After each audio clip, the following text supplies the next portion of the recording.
So hello guys, welcome back to my new mini blog. So guys, কেমন আছো তোমরা সবাই? আশা করছি আছো অনেক ভালো।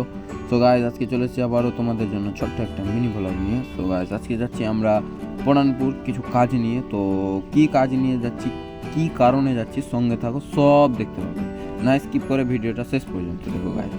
এখন চলে আসলাম আমরা মূর্ছা স্ট্যান্ড। এত পথ অতিক্রম করে তারপরেই চলে আসলাম আমরা এখন পুকুরিয়া স্ট্যান্ড।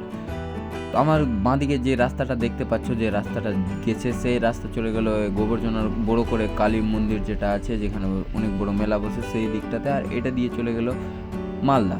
সামনে দিয়েও মালদা যাওয়া যায় অবশ্যই, কিন্তু এটা দিয়ে অনেক সহজ হবে, কারণ এটা দিয়ে 16 থেকে 17 কিলোমিটার পড়বে।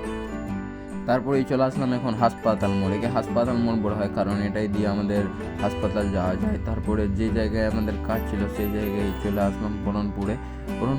যে লোকেশনটা আমাদের মেন কাজ ছিল, সেই লোকেশনটা খোঁজ করতে করতে চলে ভিতরে ঢুকে দেখি যে সেরকম কেউ নাই। ভাবলাম সব প্রিন্টের পোস্টার দেখে মনে হলো এখানেই সেই কাজটা হয়। তারপরে দেখলাম এখানে কার্ডটা প্রিন্ট করা হয়, তোমাদেরকেও দেখানোর চেষ্টা করছি। একটু ভিতরে ঢুকলাম, এখানে ছিল ডেস্ক বোর্ড, ল্যাপটপ, আরও অনেক কিছুই।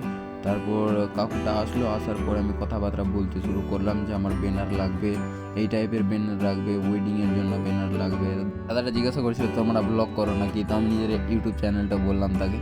তারপরে আমাদের সব লেখালেখি কমপ্লিট, কী টাইপের মাল নিতাম সব লেখালেখি কমপ্লিট হয়ে গেল। কাকুর সঙ্গে কথা বলে আমরা ওখান থেকে বেরিয়ে পড়লাম এবার পরানপুর মেন স্ট্যান্ডের দিকে। আমাদের কিছু কাজ ছিল মেন স্ট্যান্ডে। সো বাইরে এসে বেলাল আমাদের ভিডিও শ্যুট করছিল। তারপরে আমরা চলে আসলাম, আমি, রিমন আর বেলাল মিলে। তো আমরা তিনজনই এসেছি আজকে, আমি, বেলাল আর রিমন। আমাদের তিনজনেরই যেখানে যাই আমরা তিনজনই যাই, কারণ তিনজনের কাজ অনেকজন বলে অশুভ হয়, কিন্তু আমরা তিনজনই জায়গায়। তারপরে ফেরনপুর মেন স্ট্যান্ডের দিকে যেতে শুরু করলাম, কারণ আমাদের কিছু কাজ ছিল। বেলাল একটা জামা নিত, তো আমরা সেই দোকানটাতে দাঁড়িয়ে পড়লাম, দেখতে পেলাম কিছু ড্রেসগুলো। তারপরে উপরে উঠে পড়লাম, ঢুকেই দেখি কেউ নাই, দোকানে কেউই ছিল না। তো আমরা কিছুক্ষণ ওয়েট করলাম, রিমনও কিছুক্ষণ বসে ওয়েট করলো। তারপরেই দাদাটা চলে আসলো দোকানে, সে নাকি নামাজ পড়তে গেছিলো। তো যাই হোক আমরা ওয়েট করলাম। তারপরে মিরারে ছিলাম, সামনে মিরার ছিল, তো একটু ক্যামেরা খুলে দাঁড়িয়ে গেলাম মিরারের সামনে। তারপরে জামাগুলো দেখানোর চেষ্টা করছিল বেলালকে। খুব একটা পছন্দ আসছিল না, না কালার পছন্দ আসছিল না, কাপড়ের কোয়ালিটি পছন্দ আসছিল। সো আমরা ওখান থেকে বেরিয়ে পড়লাম, কাপড় সেরকম ছিল না আমাদের নেওয়ার মতন।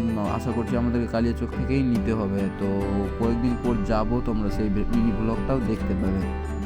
তারপর আমরা ওই লোকেশনটা থেকে বেরিয়ে পড়লাম এখন আবার বাড়ির উদ্দেশ্যে। তো বাড়ি যেতে যেতে এখন চলে আসলাম আমরা পুকুরিয়া মোড় স্ট্যান্ড, কিন্তু পুকুরিয়া মোড় স্ট্যান্ডের উপর দিয়ে আমাদের বাড়ি যাওয়া যাবে।